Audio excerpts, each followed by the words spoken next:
अगर दुनिया में कोई सबसे ज्यादा हमारे साथ वफा करने वाला है तो वो वालिदैन है। जब सब साथ छोड़ देते हैं ना, जो साथ खड़ा है ना वो वालिदैन खड़े हैं। ऐसा ही है। और स्पेशली बाप खड़ा होता है, यानी औलाद बेटा या इस तरह बाप को छोड़ छाड़ कर आगे पीछे हो जाते हैं, क्योंकि असल में बाप मना करता है, बाप रोकता है, बाप टोकता है, बुरा लगता है। और वो यार बाहर तो ये ना यार हमें ना, लेकिन जब ये हमें में जब ये चल पड़ता है ना तो फिर उसको अपने वालिद की बातें याद आती है। अगर उतना बाप को इग्नोर और इतनी वालिद को डिसअपॉइंट करने के बावजूद भी जब औलाद बिल्कुल कहीं टूट फूट का शिकार हो जाती है ना, तो उससे जो सहारा देकर उठाता है ना वो उसका बाप ही होता है। 100% बात यही है।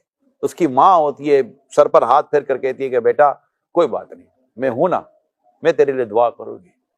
ये होते माँ बाप, ये होते माँ बाप। और जिनके माँ बाप नहीं होते ना, उनको अपने दुख के दिनों में, अपनी आजमाइश के दिनों में उनको माँ बाप बहुत याद आते हैं। कि माँ बाप ये ढाल बने होते हैं औलाद के लिए। कहते हैं, बोलते हैं, रोकते हैं, टोकते हैं, कहीं प्लस कहीं माइनस, मगर यही वफा का मियार है। इन्हीं के साथ वफा जुड़ी हुई है, माँ बाप के साथ।